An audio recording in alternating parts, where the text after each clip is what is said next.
Assiste-t-on à un nouveau début de psychodrame à droite? Dans le cadre d'une législative partielle qui aura lieu à Paris fin septembre, le parti LR a désigné son candidat. Hier soir, Michel Barnier, l'ancien Premier ministre, aura face à lui, a priori, Rachida Dati, qui a maintenu sa candidature face à donc l'ancien Premier ministre. Alors pour quelle raison l'actuel ministre de la Culture reste en course? Est-ce une bonne idée? Eh bien, c'est la question du jour qu'on vous pose aujourd'hui sur le site du Figaro, législative partielle. À Paris, Rachida Dati a-t-elle raison de se maintenir face à Michel Barnier? Et pour avoir un peu les coulisses de ce qui se passe, on est avec Claire Connery. Bonjour Claire. Bonjour Vincent. Merci d'être avec nous, journaliste au service politique. Vous suivez la droite pour le Figaro. Je le disais donc, on aura peut-être deux candidats LR pour une législative partielle, la deuxième circonscription de Paris. Oui, l'accord tant espéré par une bonne partie de la droite hier à l'issue de sa CNI, sa Commission nationale d'investiture, n'a pas donné lieu à justement un deal. Et donc, résultat des courses, le candidat officiel de LR pour la partielle, c'est Michel Barnier, et on a donc une candidature en dissidente, en la personne de Rachida Dati. Et donc, est-ce qu'on va avoir le droit à un psychodrame? Ça a certainement commencé comme ça. Là, je pense j'ai le sentiment que nous rentrons dans une nouvelle phase de négociation. D'accord. Rachida Dati a maintenu qu'elle continuait, qu'elle restait dans la course. Du côté de l'exécutif de LR, on espère qu'un accord est encore possible pour que tout ça se calme. Alors, qu'est-ce qui pourrait finalement changer les choses? Qu'est-ce qui pourrait faire en sorte que Rachida Dati, finalement, la seule option, parce que Michel Barnier est investi, donc c'est lui qui va y aller, toute la question est de savoir comment faire pour faire renoncer Rachida Dati à sa candidature, c'est ça? Là, ce qui est en négociation, dans les grandes lignes, c'était pour Rachida Dati d'obtenir d'abord, mais c'était quand même de façon générale entendue, mais d'obtenir l'idée qu'elle serait la candidate pour Paris, pour les municipales de Paris. Et qu'il revient donc à Michel Barnier d'être le candidat à la législative partielle de Paris. Et si on rentre dans le détail, et là on est en plein dedans, il s'agit pour Rachida Dati de négocier la liste qu'elle composerait si elle se lançait au municipal de Paris. Et là, on rentre dans un round de négociation entre quels élus parisiens. Alors, pour les lecteurs que ça passionne, on a écrit un tas d'articles sur Paris, mais Paris, c'est tout un poème. C'est une histoire, c'est des histoires d'élus qui s'aiment pas, qui ont trahi, qui n'ont pas trahi. Et donc, là, on va rentrer dans qui poursuivre Rachida Dati au municipal en 2027. Et est-ce que ça va au sommet, à l'exécutif de LR? Est-ce qu'on est d'accord? Sachant qu'il faut rassembler le plus largement possible, avoir une liste qui rassemble le plus possible pour gagner la ville. Et donc là, je ne sais pas comment ça va se finir, mais on est en ce moment un peu dans cette dentelle-là de négociation. D'accord, donc en fait, on va dire que les LR, ils veulent une liste qui leur convienne bien face à Rachida Dati, et pour lui laisser un peu moins les coups des franches, c'est Rachida Dati, sa façon de négocier, c'est de dire moi je me présente à cette élection partielle. Finalement, on pourrait le résumer un peu comme ça. Si on suit bien le raisonnement qui par bien des aspects reste flou, certains disent qu'il y a quand même une part d'irrationalité dans ce jusqu'au boutisme chez Rachida Dati, mais si on suit la réflexion logique, c'est d'utiliser cette partielle comme une espèce de levier pour obtenir un maximum de choses s'agissant des troupes avec lesquelles elle partirait au combat au municipal de Paris. D'ailleurs, Rachida Dati est membre du groupe LR, membre total du groupe LR. On se rappelle qu'elle avait rejoint le gouvernement Macron bien avant le gouvernement d'ailleurs Michel Barnier. Oui, alors c'était une autre époque. Éric Ciotti était encore président des Républicains. À ce moment-là, le fait qu'elle ait rejoint le gouvernement avait quand même atteint beaucoup de figures chez LR qui avaient pu vivre ça comme une forme de trahison. On n'a jamais très bien su si on lui avait retiré sa carte, si c'est elle qui ne l'a pas renouvelée. En tout cas, elle a récemment dit qu'elle l'avait renouvelée. Elle est encore chez les Républicains. Elle ne compte pas y en partir, c'est sa famille politique. Donc, l'idée d'expulser Rachida Dati n'est dans la tête de personne et certainement pas de Bruno Retailleau, qui est le nouveau patron de LR. Oui, et d'ailleurs, cette candidature à la municipale, il n'y a personne d'autre que Rachida Dati qui veut y aller au LR et qui a les moyens d'y aller comme Rachida Dati. C'est ça, c'est que chez LR, il n'y a pas objectivement de personnalité plus connue, plus identifiée par les Français, à part Michel Barnier, qui assure de ne pas être intéressé par Paris aujourd'hui. Qu'en serait-il demain? Alors lui, il dit qu'il n'est pas candidat. Rachida Dati a l'air d'en douter. Donc voilà ce qui a un peu mené à la situation que l'on connaît. C'est-à-dire que Rachida Dati pourrait penser que Michel Barnier, qui était Premier ministre quand elle était ministre de la Culture d'ailleurs, que Michel Barnier pourrait finalement se servir de ces législatives partielles-là pour s'implanter localement et dire le candidat à Paris, ça pourrait être moi finalement d'ici mars. Oui, et objectivement, en bonne animale politique qu'elle est, elle a raison d'avoir ces soupçons-là. Alors Michel Barnier dit que lui, ce qu'il vise, il ne le dit pas directement, mais on sait que ce qu'il vise, c'est éventuellement une candidature à la présidentielle de 2027. Donc il utiliserait, entre guillemets, sa place de parlementaire à ce dessin-là. Mais comme on sait très bien, tout peut arriver d'ici là. Et donc Rachida Dati n'exclut pas que Michel Barnier, ancien négociateur du Brexit, figure identifiée par les Français, ancien Premier ministre, qui, s'il est élu dans ce territoire très stratégique à Paris, qui comprend une bonne partie du 5e arrondissement, par exemple.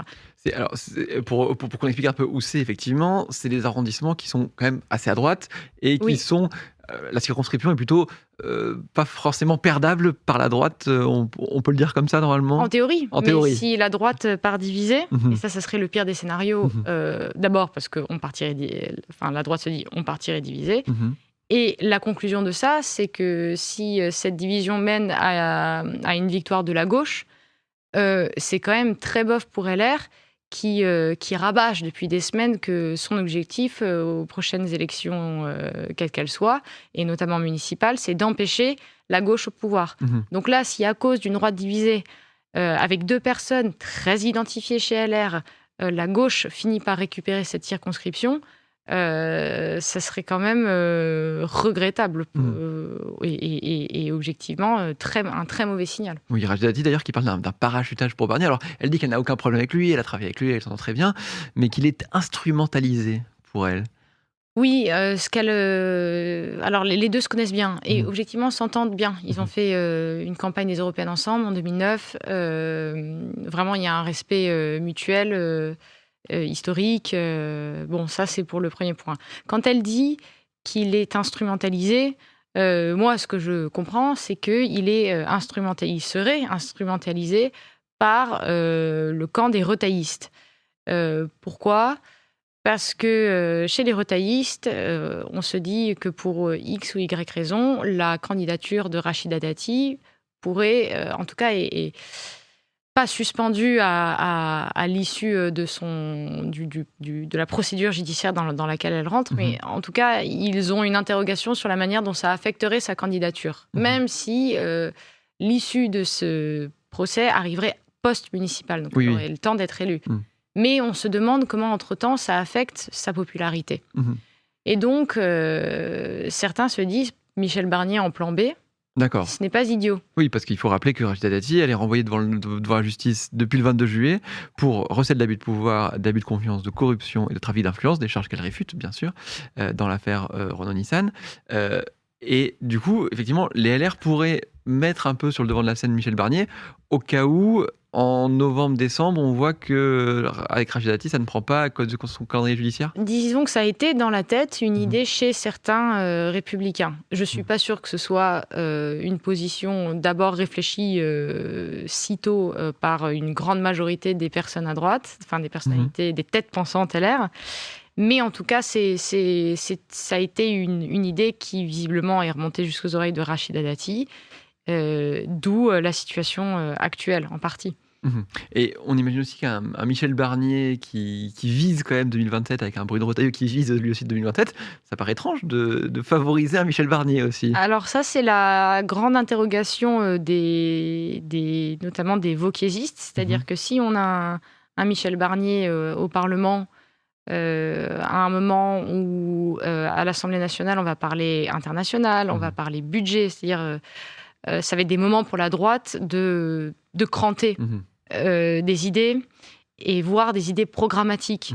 Si cela se fait par la voie de Michel Barnier et que ça le fait gagner en ampleur jusqu'à 2027, on pourrait se demander pourquoi Bruno Retailleau le soutient aujourd'hui. Si tant est qu'on puisse imaginer, je pense qu'on peut le faire sans trop se ridiculiser, que Bruno Retailleau a lui-même une ambition peut-être élyséenne. On peut peut-être penser que à ce jour, les retaillistes ne voient pas en Michel Barnier une forme de menace. Peut-être est-ce présomptueux, peut-être est-ce très optimiste, j'en sais rien, mais en tout cas c'est un point d'interrogation. Oui. Et alors vous avez écrit cet article aussi récemment vers un rapprochement entre Michel Barnier et Édouard Philippe. Les deux pourraient être proches bientôt. Les deux hommes se connaissent très bien. Idéologiquement, partagent un peu l'idée d'une reconfiguration de la droite sur le plan national autour d'une forme de droite-centre.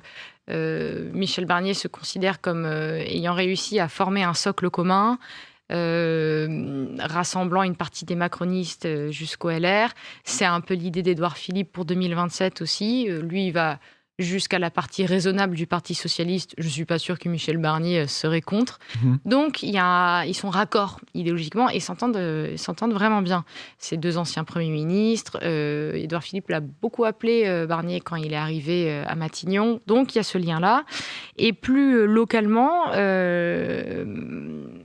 dans cette bataille sur la deuxième circonscription de Paris,